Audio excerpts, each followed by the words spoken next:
Alors savez-vous qu'il existe différents produits d'épargne? On va vous en présenter un tout de suite. Un produit que vous devez absolument connaître et ouvrir le plus vite possible. On va vous en parler tout de suite dans cette vidéo.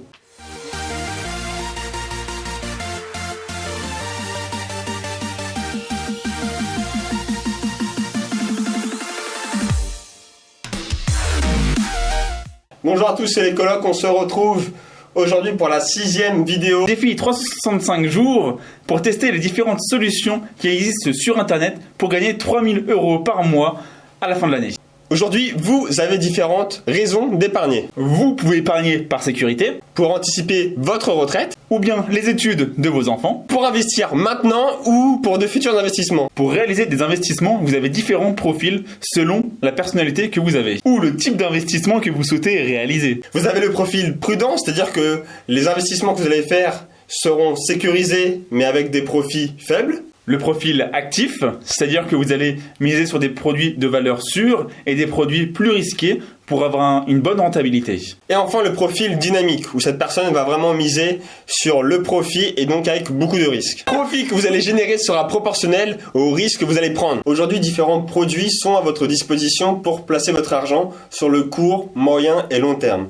Pour le court terme, vous avez le livret A, ou aussi LDD qui est à votre disposition, qui va vous permettre de placer de l'argent et de le récupérer assez rapidement en cas de besoin. Ensuite, derrière, vous avez le PEL et le CEL, qui sera sur une durée un peu plus longue, donc ça va être à peu près du 5 à 10 ans. Et ensuite, sur le long terme, avec le PEA et l'assurance vie dont on va vous parler maintenant. L'assurance vie est possédée par plus de 45% des Français, ce qui en fait le produit phare d'épargne à l'heure actuelle. Mais quand on sait qu'en 2017, 843 millions d'euros ont été récupérés sur ce produit-là, on se pose des questions. Il faut savoir que s'il n'y a aucune activité sur un compte pendant 5 ans, ce compte sera considéré comme inactif. Au bout de 10 ans, sur un produit d'épargne comme l'assurance vie, la Caisse des dépôts et des consignations pourra récupérer le montant présent sur cette assurance vie et au bout de 20 ans, c'est à l'État que reviendra ce montant. D'où la perte des 843 millions d'euros en 2017 sur ce produit d'épargne. Alors attention toutefois à ne pas confondre l'assurance décès et l'assurance vie.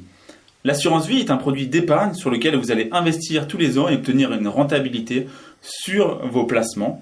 Alors que l'assurance décès est une charge que vous allez avoir tous les mois pour assurer une rente à vos héritiers lorsque vous ne serez plus là.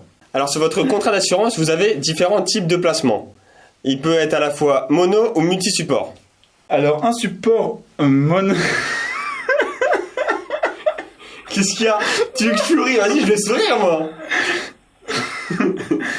Alors un placement monosupport, c'est un support sur lequel vous aurez un seul et unique support. Mais non. Qu'est-ce que tu veux que je détaille? Monosupport, c'est-à-dire que 100% de votre placement d'assurance vie sera sur ce support. Alors un placement multi-support, c'est un placement sur lequel vous pouvez mettre des unités de compte et des fonds en euros. Alors qu'un placement monosupport, c'est un placement sur lequel vous n'aurez un seul type de support. Alors le fonds en euros est principalement constitué d'obligations d'État ou d'obligations d'entreprise. C'est-à-dire ce sont des contrats que vous passez avec l'État sur lesquels vous leur prêtez de l'argent et en retour vous aurez une rentabilité faible mais sécurisée. Et de l'autre côté, vous avez les unités de compte. Les unités de compte, ce sont des supports d'investissement sur lesquels vous pouvez mettre des actions, des obligations, des fonds de placement ou autres qui auront une rentabilité plus élevée mais par contre qui comporteront plus de risques. Alors bien sûr, en plaçant votre argent sur ce produit d'épargne d'assurance vie, vous allez générer des bénéfices. Et qui dit bénéfice, dit État qui va récupérer sa part du gâteau. Donc pour ça, vous avez une fiscalité qui va s'appliquer uniquement aux bénéfices que vous allez générer avec votre assurance vie. La fiscalité va dépendre de la date de détention de votre assurance vie. Durant les 8 premières années, vous allez avoir une taxe d'imposition de 12,5% qui va s'appliquer, plus la CSG à 17,2%. C'est à partir de la 8e année de détention que cela devient intéressant car la fiscalité redescend à 7% pour toute assurance vie de moins de 152 000 euros. Au-delà, la même fiscalité s'applique à 12,5%. En plus de ça, vous allez avoir un abattement de 4 600 euros par an et 9 200 euros par couple d'abattement fiscal. Autre avantage de l'assurance vie, c'est que vous pouvez ajouter n'importe quel bénéficiaire de votre patrimoine. Cependant, vous devez tout de même respecter la part qui revient de droit à vos héritiers, aussi appelée réserve héréditaire. Vie, maintenant, on a différents types de gestion. On a la gestion active, la gestion passive et la gestion conseillée. Dans un premier temps, la gestion active, c'est ce qui va vous permettre vous-même de choisir vos placements. C'est-à-dire que vous pourrez décider des supports que vous allez utiliser. La gestion passive, vous allez laisser votre conseiller choisir les supports et vous n'aurez pas la main dessus. Vous ne pourrez pas choisir de mettre par exemple des placements dans le développement durable ou pour des entreprises comme des PME.